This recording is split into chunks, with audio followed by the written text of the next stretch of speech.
ಇನ್ನೊಬ್ಬರು ಹೇಳ್ತಾರೆ, ಬಹಳ ಚಲೋ ಹೇಳ್ತಾರೆ, ಮಸ್ತ್. ದೇವರೇ, 2 ಕಣ್ಣು ಕೊಟ್ಟಿದಿ, 2 ಕೈ ಕೊಟ್ಟಿದಿ, 2 ಕಿವಿ ಕೊಟ್ಟಿದಿ. ನಂದೊಂದು ಪ್ರಶ್ನೆ ಹೇಳು, ಕಣ್ಣುಗಳು 2, ಬಾಯಿ ತಾನೊಂದು, ಏನಿಹುದಿದರ ಅರ್ಥ? ಮನುಷ್ಯನೇ ಇದನ್ನು ತಿಳ್ಕೋ, ಜೀವನ ಸಾರ್ಥಕ ಆಗ್ತದೆ. ಕಣ್ಣುಗಳು 2, ಬಾಯಿ ತಾನೊಂದು, ಏನಿಹುದಿದರ ಅರ್ಥ? ಕಿವಿಗಳು 2, ಬಾಯಿ ತಾನೊಂದು, ಏನಿಹುದಿದರ ಅರ್ಥ? ಕೈಗಳು 2, ಬಾಯಿ ತಾನೊಂದು, ಏನಿಹುದಿದರ ಅರ್ಥ? ವಿಚಾರ ಮಾಡಿ ಅಂದ. ಇಷ್ಟು ಗೊತ್ತಾದರೆ ಜೀವನ ಕೆಡುವುದಿಲ್ಲ. ಕಣ್ಣುಗಳು 2, ಬಾಯಿ ತಾನೊಂದು, ಏನಿಹುದಿದರ ಅರ್ಥ? ಇಮ್ಮಡಿ ನೋಡೈ, ಒಮ್ಮಡಿ ಹೇಳೈ ಎಂಬುದೇ ಇದರ ಅರ್ಥ. ಕಿವಿಗಳು 2, ಬಾಯಿ ತಾನೊಂದು, ಏನಿಹುದಿದರ ಅರ್ಥ? ಇಮ್ಮಡಿ ಕೇಳೈ, ಒಮ್ಮಡಿ ಹೇಳೈ ಎಂಬುದೇ ಇದರ ಅರ್ಥ. ಕೊನೆಗೆ ಅಂತಾನ, ಕೈಗಳು 2, ಬಾಯಿ ತಾನೊಂದು, ಏನಿಹುದು ಇದರ ಅರ್ಥ? ಇಮ್ಮಡಿ ಮಾಡೈ, ಒಮ್ಮಡಿ ತಿನ್ನೈ ಎಂಬುದೇ ಇದರ ಅರ್ಥ. ಸಾಕಲ್ಲ, ಇದಕ್ಕಿಂತ ಹೆಚ್ಚಿಗೇನದ? ಬದುಕು ಸಂಯತ ಅಂದರೆ ಇದು. 2 ನೋಡಬೇಕು, ಚಲೋ ಕೆಟ್ಟ 2 ಕಾಣಿಸ್ತಾವ ಜಗತ್ತಿನಾಗ. ಆದರೆ ಚಲೋದು ಹೇಳಬೇಕು, ಕೆಟ್ಟದ್ದನ್ನು ತಲೆಯಾಗಿಂದ ತೆಗೆದು ಚೆಲ್ಲಬೇಕು ಅಷ್ಟೆ. ಇದಕ್ಕೆ ಸಂಯತೇಂದ್ರಿಯ. ಕಣ್ಣಿಗೆ 2 ಕಾಣಿಸೋದೆ. ಕಣ್ಣೇನು ಬೇರೆ ಬೇರೆ ನೋಡ್ತದೇನು? ಇದು ಕೆಟ್ಟ, ಇದು ಚಲೋ, ಇದನ್ನು ನೋಡಬಾರ್ದಂತ ಅದಕ್ಕಿಲ್ಲ. ಕಣ್ಣು ತೆರೆದ ಕೂಡಲೇ ಎಲ್ಲ ಕಾಣಿಸ್ತದೆ. ಆವಾಗ 2 ಕಾಣಿಸ್ತದ. ಏನು?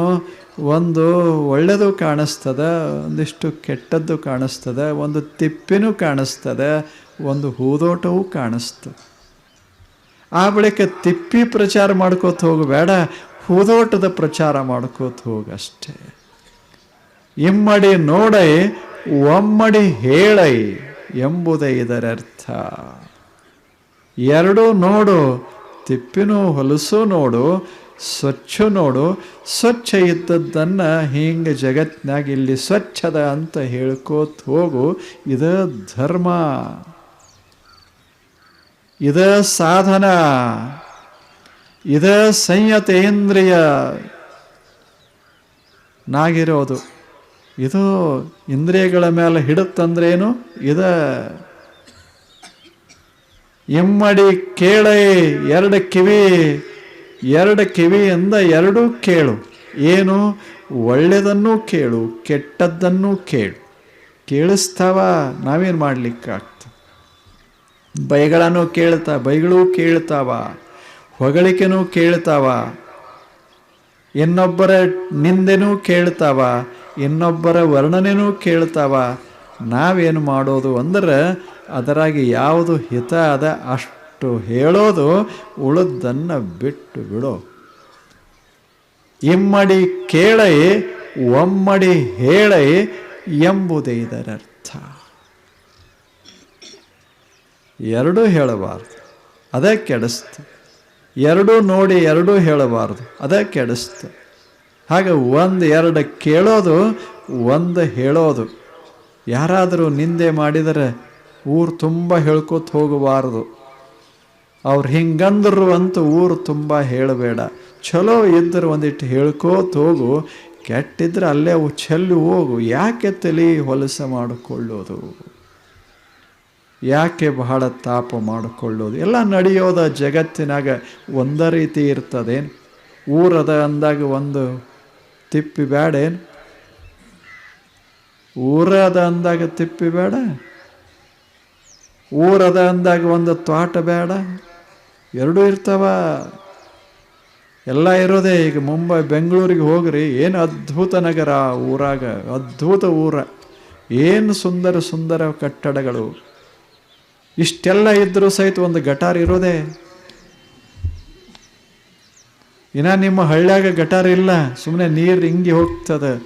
ಅಲ್ಲಿ ಹೋಗಿ ನೋಡ್ರಿ, ಒಂದು ಹೊಳೆ ಹರಿದಂಗೆ ಹರಿತಿರ್ತದ ಗಟಾರ. ಈ ಕಡೆ ಊರು ಸುಂದರದ, ಆ ಕಡೆ ಗಟಾರ ಹೊಲಸದ. ಗಟಾರ ಇಲ್ಲ ಅಂತಂದ್ರೆ ಊರ ಹೊಲಸಾಗ್ತದ. ಎರಡೂ ಇರೋದ ಜಗತ್ನ್ಯಾಗ. ನಾವು ಬೆಂಗಳೂರಿಗೆ ಬಂದೇವಿ ಅಂತ ತಿಳ್ಕೊಂಡು ಎಲ್ಲ ನೋಡಕ್ಕೆ ಹೋಗಬಾರ್ದು. ಗಟಾರದಾಗ ಅಲ್ಲಿ ನೋಡಕ್ಕೆ ಹೋಗಬಾರ್ದು, ಅಲ್ಲಿ ದುರ್ವಾಸನ ಎಲ್ಲ ಇರೋದೆ. ಬೆಂಗಳೂರು ಖರೇ ಬೆಂಗಳೂರು ಅಂದ್ರೆ ಆ ಗಟಾರದಾಗ ಅಲ್ಲಿ ಎಲ್ಲ ಇರ್ತದೆ. ಅಲ್ಲೇನು ಒಂದು 70-80 ಲಕ್ಷ ಜನ ಅದಾರ, ಅವ್ರದ್ದೆಲ್ಲ ಅಲ್ಲಿ ಉಂಡದ್ದು ತಿಂದದ್ದು ಎಲ್ಲ. ಅವ್ರ ಸ್ನಾನದ ನೀರ, ಅವ್ರ ಮುಸುರೆ ನೀರ ಎಲ್ಲ ಅಲ್ಲೇ ಇರ್ತದೆ. ಅದೆಲ್ಲ ಸ್ವಚ್ಛ ಸ್ವಚ್ಛ ಸ್ವಚ್ಛ ಮಾಡೋದಕ್ಕೆ ಗಟಾರ ಅದು ಒಂದು ಹರಿಯೋದೆ. ಈ ಕಡೆ ಸ್ವಚ್ಛ ನೀರ, ಈ ಕಡೆಯಿಂದ ಬೇರೆ ರೀತಿಯಿಂದ ನೀರು ಬರ್ತದೆ. ನಾವು ನೀರು ಬರ್ತದೆ, ಹೊಲಸಾಗಿನೂ ಹೋಗ್ತದೆ. ನಾವು ಕುಡಿಯೋದು ಮಾತ್ರ ಚಲೋ ನೀರು, ಬರೋ ನೀರ ಕುಡಿಯೋದು. ಅದು ಬೆಂಗಳೂರದ್ದಂತ ಅದನ್ನು ಕುಡಿಯೋದಂದ್ರೆ ಗೊತ್ತಾತಲ್ಲ ನಿಮಗೆ. ಅದು ಬಾಟ್ಲಾಗ ಬರ್ತದೆ, ಇದು ಬಾಟ್ಲಾಗ ಬರ್ತದೆ ಅಂತ ಎರಡೂ ಕುಡಿಬಾರ್ದು ಅಷ್ಟೇ. ಎರಡೂ ಕುಡಿಬಾರ್ದು. ಎರಡು ನೋಡೋದು, ಒಂದು ಕುಡಿಯೋದು. ಹಾಗೆ ತಯಾರ ಮಾಡಬೇಕು, ಇಂದ್ರಿಯಗಳನ್ನು ಸಿದ್ಧಗೊಳಿಸಬೇಕು. ಇದಕ್ಕೆ ಸಂಯತೇಂದ್ರಿಯ ಅಂತ. ಇಂದ್ರಿಯಗಳನ್ನು ನಿಯಂತ್ರಣ ಮಾಡಿದ. ನೋಡೋದು ಕೇಳೋದು ಎರಡಾಯ್ತಲ್ಲ. ಮುಂದವ ಹೇಳ್ತಾನೆ, ಇಮ್ಮಡಿ ಕೇಳೈ ಒಮ್ಮಡಿ ಹೇಳೈ ಎಂಬುದೇ ಇದರ ಅರ್ಥ. ಮುಂದೆ ಹೇಳ್ತಾನೆ, ಕೈಗಳು 2, ಬಾಯಿ ತಾನು 1 ಏನಿಹುದೆದರ ಅರ್ಥ. ಇವು ಅವಯವಗಳು, ಇವು ಇಂದ್ರಿಯಗಳೇ. 2 ಕೈ ಕೊಟ್ಟಾನ ನಿಸರ್ಗ ದೇವರು, ಆದರೆ ಬಾಯಿ ಒಂದೇ ಕೊಟ್ಟಾನ. ಯಾಕೆ ವಿಚಾರ ಮಾಡು, ಇಮ್ಮಡಿ ಮಾಡು, ಅದರಾಗ ಒಂದೇ ಭಾಗ ತಿನ್ನು. ಚಲೋ ಇಲ್ಲ? 2 ಕೈಯಿಂದ ಕೆಲಸ ಮಾಡಬೇಕು, 1 ಕೈದ್ದಷ್ಟೇ ತಿನ್ನಬೇಕು. 2 ಕೈದ್ದು ಇನ್ನೊಬ್ಬರ ಕೈದ್ದು ಎಲ್ಲ ತಿನ್ನಬಾರ್ದಷ್ಟೇ. ಎಷ್ಟು ಚಲೋ ಮಾತು ಹೇಳ. ನಮ್ದು ಹಂಗಾಗೋದಿಲ್ಲ. ನಮ್ಮ ಕೈದ್ದು ನಾವೇ, ಮಂದಿ ಕೈದು ನಾವೇ, ಮತ್ತೆಲ್ಲರೂ ಸಿಗ್ತಿತ್ತು ಅದು ನಮ್ಮದೇ. ಹಿಂಗೆ ನಾವು ಮಾಡ್ಕೋತ ಹೋದರೆ ಜೀವನ ಹದ ಹೆಂಗಾಗ್ತದೆ, ಹೆಂಗೆ ಸಂತೋಷ ತುಂಬುತ್ತದೆ ಬದುಕಿನೊಳಗೆ ಹೇಳಿ. ಒಂದು ನಮ್ಮದ ನಾವು ಹಾಕ್ಕೊಂಡು ಹೋದ್ರೆ ಚಲೋ ಕಾಲಾಗ, ನಮ್ಮದು ಕಾಲ ಹಾಕ್ಕೊಳ್ಳೋದು, ಇನ್ನೊಬ್ರದ್ದು ಅದೇ ಕಾಲ ಹಾಕ್ಕೊಳ್ಳೋದು ನಡ್ಯಾಕೆ ಬರೋದಿಲ್ಲ. ನಮ್ಮ ಅಂಗಿನೂ ಹಾಕ್ಕೊಳ್ಳೋದು, ಮಂದಿ ಅಂಗಿನೂ ಹಾಕ್ಕೊಳ್ಳೋದು. ಹಿಂಗಾದ್ರೆ ಹೆಂಗಾಗ್ತದೆ? ನಮ್ಮ ಪಗಾರನೂ ತಗೊಳ್ಳೋದು, ಆ ಬಳಿಕ ಇನ್ನೊಬ್ಬರ ಪಗಾರನೂ ಕಸ್ಕೊಳ್ಳೋದು. ಹಿಂಗಾದರೆ ಬದುಕು ಹೆಂಗೆ ಚೆಂದ ಆಗ್ತದೆ?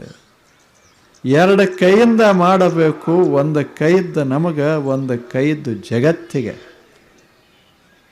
ಇಮ್ಮಡಿ ಮಾಡೈ ಒಮ್ಮಡಿ ತಿನ್ನೈ ಎಂಬುದೇ ಇದರರ್ಥ. ಮಾಡಬೇಕು, ಚೆನ್ನಾಗಿ ಮಾಡೋದದ. ನನಗೊಂದಿಷ್ಟು ಮಾಡೋದದ, ಸುಮ್ಮನೆ ಜಗತ್ತಿಗೆ ಒಂದಿಷ್ಟು. ನಾನು ಒಂದಿಷ್ಟು ನೀರ ಕುಡಿಯೋದ, ಇಲ್ಲೊಂದಿಷ್ಟು ಲತೆಗಳದಾವ, ಬಳ್ಳಿಗಳದಾವ, ಅದಕ್ಕೂ ಒಂದಿಷ್ಟು ನೀರು ಹಾಕೋದು. ಇದು ಧರ್ಮ. ಅಧ್ಯಾತ್ಮ ಅಂದ್ರೆ ಅದ್ಭುತ ಏನೋ ಅದ, ಇಂತಿಂಥ ಪುಸ್ತಕಗಳಲ್ಲದ ಅಂತಲ್ಲ. ಅಧ್ಯಾತ್ಮ ಬಹಳ ಕಠಿಣ ಅಂತಲ್ಲ, ಅತ್ಯಂತ ಸರಳ. ನೀ ಕುಡಿ, ಒಂದಿಷ್ಟು ಗಿಡಗಳಿಗೆ ಒಂದಿಷ್ಟು ಹಾಕು.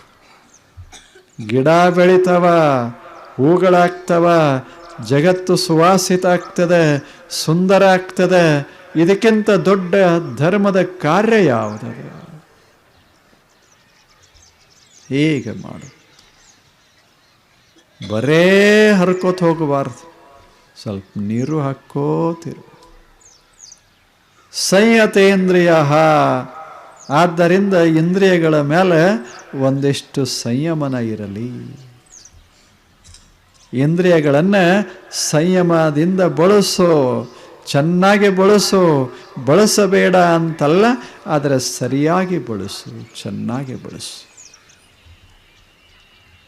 ಬಹಳ ಸರಿಯಾಗಿ ಬಳಸು. ಸಂಯತೇಂದ್ರಿಯ, ಯಾಕಂದರೆ ಒಮ್ಮೊಮ್ಮೆ ಜಾರೋ ಸಾಧ್ಯತೆ ಬಹಳ ಅದ. ಅದಕ್ಕೆ ಸ್ವಲ್ಪ ಎಚ್ಚರದಿಂದ ಬಳಸು. ಜಾರಸ್ತವ ಇವ ರೂಪ, ಇವ ಶಬ್ದ, ಇವ ರಸ ಜಾರಸ್ತವ, ಜಾರಸ್ತವ. ಒಮ್ಮೆ ಜಾರಿ ಬಿದ್ದ ಅಂದ್ರೆ ಏಳೋದೇ ಕಷ್ಟ ಆಗ್ತದೆ, ಹಂಗೆ ಬೀಳೋ ಪ್ರಸಂಗ ಬರ್ತದೆ. ಅದಕ್ಕೆ ಜಾರದಂಗೆ ಬಾಳಬೇಕು. ಇಲ್ಲೇನು ಒಂದು ಹಳ್ಳ ದಾಟಬೇಕಾದ್ರೆ ಕಲ್ಲುಗಳಿರ್ತಾವೆ ನಡುವ, ಕಲ್ಲಿನ ಮೇಲೆ ಹಾವಸೆ ಇರ್ತದೆ, ಕಲ್ಲ ಇರ್ತದೆ, ಸುಮ್ಮನೆ ಸ್ವಲ್ಪ ನೀರು ಮ್ಯಾಲೆ ಹಿಂಗೆ ಹರಿದು ಹೋಗ್ತಿರ್ತದೆ. ಕಲ್ಲಿನ ಮೇಲೆ ಹೆಜ್ಜೆ ಇಟ್ಟು ಇವ ದಾಟಬೇಕು. ಆದರೆ ಕಲ್ಲಿಗೆ ಹಾವಸೆ ಮೆತ್ತಿರ್ತದೆ. ಹಾವಸೆ ಅಂದ್ರೇನು? ನಿಮ್ಮ ಕಾಲ ರಕ್ಷಣೆ ಮಾಡೋದಲ್ಲ. ಹಿಂಗೆ ಇಟ್ಟರೆ ಸಾಕು, ಅದಂಥದ ಹಾವಸೆ. ಇಡು ನೋಡು ಅಂತ, ಇಟ್ಟರೆ ನೋಡು ಹೆಂಗೆ ಮಾಡ್ತೀನಿ. ಯಾರು ಇಟ್ಟರೇನು? ನಾ ಕುಸ್ತಿ ಪೈಲ್ವಾನ್ ಇಡ್ತೀನಿ, ನನಗೇನಾಗೋದಿಲ್ಲ ಅಲ್ಲ, ಅವನ್ನ ಮೊದಲು ಕೆಡುತ್ತದೆ. ಅದ ಏನೋ ಹುಡುಗರು ಪಾರಾಗಿ ಹೋಗಬಹುದು, ದೊಡ್ಡವ್ರನ್ನ ಕೆಡುವವೇ ಇವ. ಏನು ಕಲ್ಲುಗಳದಾವಲ್ಲ, ಒಂದು 5 ಕಲ್ಲದಾವು ಅವ. ಊರ ಮಧ್ಯದ ಕಣ್ಣ ಕಾಡಿನೊಳಗೆ ಬಿದ್ದೈದಾವೆ 5 ಹೆಣ. ಬಂದು ಬಂದು ಅಳುವರು ಬಳಗ ಘನವಾದ ಕಾರಣ. ಹೆಣವೂ ಬೇಯದು, ಕಾಡೂ ನಂದದು, ಬರೀ ಮಾಡವರಿಯಿತ್ತು ಗುಹೇಶ್ವರ. ಹೆಂಗದು? ಅಲ್ಲಮ ಪ್ರಭು ಹೇಳ್ತಾರೆ, ಹೆಣ ಬಿದ್ದಾವಿಲ್ಲಿ, 5 ಹೆಣ ಬಿದ್ದಾವ ಜಗತ್ನ್ಯಾಗ. ಬಂದವರೆಲ್ಲ ಈ ಹೆಣಕ್ಕೆ ಕಳಕ್ಕೆ ಹತ್ಯಾರ ಅಂತ ಏನು ಮಸ್ತ್ ಹೇಳ್ತಾರೆ. ಹೆಣ ಯಾವುವು? ಇವ 5 ಅಗಳನ್ನ ಹೇಳಿದ್ನಲ್ಲ, ಶಬ್ದ, ಸ್ಪರ್ಶ, ರೂಪ, ರಸ, ಗಂಧ. 5 ಹೆಣ, 5 ಹೆಣ. ಇದನ್ನು ಸ್ವಲ್ಪ ಬೇರೆ ಹೇಳೋದಾದರೆ ಭೂಮಿ, ಹಣ ಗೊತ್ತಾಗ್ತದಲ್ಲ. ಇವ 5, ಒಂದೀಟು ಅಧಿಕಾರ, ಒಂದೀಟು ಮಸ್ತಿ, ಒಂದಿಷ್ಟು ಇದು 5 ಬಂದವರೆಲ್ಲ ಬರೀ ಇದಕ್ಕೆ. ಬಂದು ಬಂದು ಅಳುವರು ಬಳಗ ಘನವಾದ ಕಾರಣ. ಎಲ್ಲರೂ ಎದರ ಬಂಧು ಬಾಂಧವರು ಅಂದರೆ ಈ 5 ಬಂಧು ಬಾಂಧವರೇ. ಬಂದವರೆಲ್ಲ ಇದಕ್ಕಾಗಿಯೇ ಬಡದಾಡ್ತಾರ. ಅಳ್ತಾರಂದ್ರೆ ಬಡದಾಡ್ತಾರ. ಮತ್ತು ಬಡದಾಡಿ ಏನರೆ ಗಳಿಸ್ತಾರೇನು? ಏನಿಲ್ಲ, ಏನಿಲ್ಲ. ಕೊನೆಗೇನಾಗ್ತದೆ? ಹೆಣ ಹಿಂಗೆ ಉಳಿತಾವ, ಇವರು ಹೋಗೇ ಬಿಡ್ತಾರ ಅಷ್ಟೇ. ಯಾವ ಉಳ್ದಾವ? ಭೂಮಿ ಹೋಗ್ಯದ. ಭೂಮಿಯ ಸಲುವಾಗಿ ಬಡದಾಡ್ದವ್ರು ಹೋಗ್ಯಾರ ಇಲ್ಲ. ಹಣದ ಸಲುವಾಗಿ ಬಡದಾಡ್ದವ್ರು ಹೋಗ್ಯಾರ, ರೂಪಕ್ಕಾಗಿ ಬಡದಾಡ್ದವ್ರು ಹೋಗ್ಯಾರ, ರಸಕ್ಕೆ ಬಡದಾಡ್ದವ್ರು ಹೋಗ್ಯಾರ. ಆದರೆ ರಸ ಹಂಗೆ ಉಳ್ದದ. ಬಾಟ್ಲಿ ಇನ್ನೂ ಇಲ್ಲೇ ಅದ, ಟೇಬಲ್ ಮ್ಯಾಗ ಅದ. ಅದು ಹೇಳ್ತದೆ, ನಾನು ಕಳ್ಸಕ್ಕೆ ಬಂದಿದ್ದೆ ವಿನಃ ಹೋಗಕ್ಕೆ ಬಂದವಲ್ಲ. ಎಲ್ಲರನ್ನ ಕಳಿಸೇನಿ, ರಾಜ ಮಹಾರಾಜರನ್ನ ಕಳಿಸೇನಿ. ನಾನು ಹೋಗಕ್ಕೆ ಬಂದಿನಂತೂ ತಿಳ್ಕೋಬೇಡ. ಸುಮ್ಮನೆ ಇಡು, ನಿನ್ನ ಟೇಬಲ್ ಮ್ಯಾಗ ನಿನ್ನ ಮುಗಿಸ್ತೇನೆ. ಅದರ ಮೇಲೆ ಎಷ್ಟು ಚಂದ ಬರೆದಿರ್ತಾರೆ, ಬಾಟ್ಲಿ ಮೇಲೆ ಎಷ್ಟು ಚಂದ. ಒಮ್ಮೆ ಹೋಗಿ ನೋಡ್ರಿ ಪಂಚತಾರಾದಾಗ. ಇಲ್ಲೆಲ್ಲ ಈ ಬಾಟ್ಲ್ಯಾಗ ಬರೆಯೋದಿಲ್ಲ, ಆ ಬಾಟ್ಲ್ಯಾಗ. ಏನು ಒಂಥರ ಅದನ್ನು ನೋಡಿದರೆ ಈಗ ಸದ್ದ ಕುಡಿಬೇಕನ್ನಿಸ್ತದೆ. ಕುಡಿದು ಕೂಡಲೇ ಹೋದ ಹೋದಂದರೆ ಮುಗಿತು, ದಾಸಾದ ಅಷ್ಟೇ. ಮೊದಲದು ನಮ್ಮನ್ನು ದಾಸರನ್ನ ಮಾಡ್ತದೆ, ಆ ಬಳಿಕ ನಮ್ಮನ್ನು ಮುಗಿಸಿಬಿಡ್ತದೆ. ಹಂಗೆ ಜಗತ್ತಿನಾಗ ಅದಾವ, ಎಂಥವುಗಳನ್ನು ನೋಡಬೇಕು ಒಂದಿಷ್ಟು. ಅದ ಎರಡೂ ಇರ್ತಾವ. ಸ್ವಲ್ಪ ನೋಡಿಕೊಂಡು ಬಾಳಿ ಬದುಕುವಂಥ ಒಂದು ಕಲೆ ಇತ್ತು ಅಂದರೆ ಮನುಷ್ಯ ಎಷ್ಟು ಸಂತೋಷವಾಗಿ ಬಾಳಿ ಬದುಕಬಲ್ಲ. ಇದು 5 ಇವು ಬಂದು ಅಳುವರು ಬಳಗ ಘನವಾದ ಕಾರಣ. ಆ ಬಳಿಕ ಏನಾಗ್ತದೆ, ಇದೇನು ಹೆಣ ಹೋಗೋದಿಲ್ಲ, ಇಲ್ಲೇ ಇರ್ತಾವ, ಆದರೆ ನಮ್ಮನ್ನು ನಾವು ಕಳಿಸಿಬಿಡ್ತಾವ.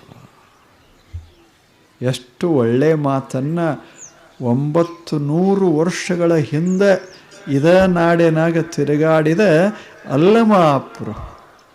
ಭಾಳ ದೊಡ್ಡ ಜ್ಞಾನಿ ಮನುಷ್ಯ ಅಲ್ಲಮ. ಯಾವುದನ್ನೂ ಹಚ್ಚಿಕೊಳ್ಳಲಿಲ್ಲ, ಸುಮ್ಮನೆ ಗಾಳಿಯಾಗಿ ತಿರುಗಾಡಿದ, ಆಕಾಶದ ಬಯಲಾಗಿ ಮೂಡಿ ಸಂಚರಿಸಿದ. ಹಂಗೆ ಆತ ಹೇಳ್ತಾನೆ, ಜಗತ್ತನ್ನು ನಾನು ನೋಡಿದೆ, ಎಲ್ಲರೂ ಬಂದು ಅಳವ್ರೆ. ಎದಕ್ಕೆ? ಭೂಮಿಗಳವರು, ಸೀಮೆಗಳವರು ಅಳವ್ರೆ. ಇದೇನು ಯಾವಕ್ಕಾಗಿ ಅಳಿದ್ರೋ, ಯಾವ ವಸ್ತುಗಳಿಗಾಗಿ ಹತ್ತರೋ ಅವು ಹಂಗೆ ಅದಾವ. ಹತ್ತೋರು ಹೋಗ್ಯಾರ,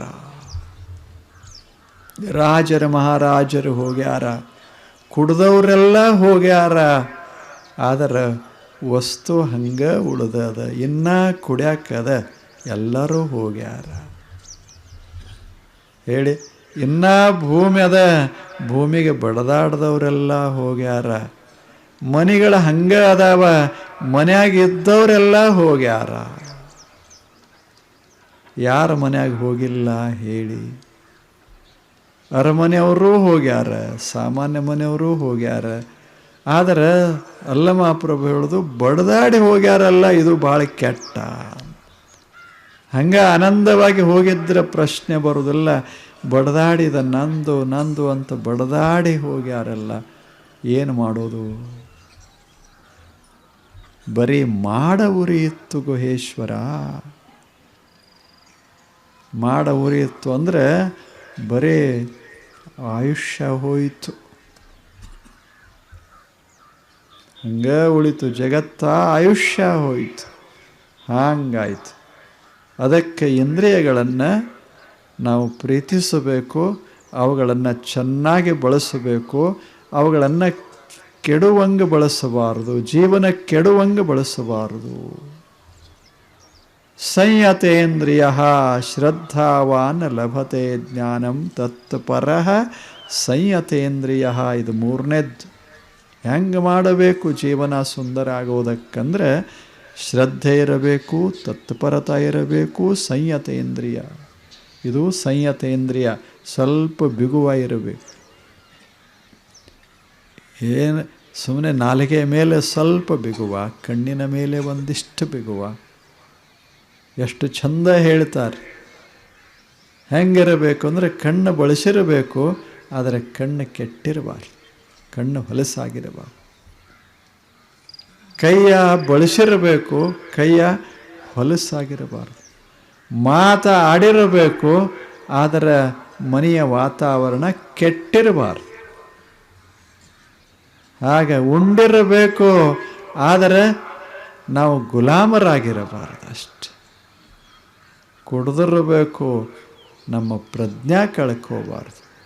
ಮಸ್ತಿರಬೇಕು ಜೀವನದಾಗ, ಆದರೆ ಚೆನ್ನಾಗಿರಬೇಕು, ಬಹಳ ಚೆನ್ನಾಗಿರಬೇಕು.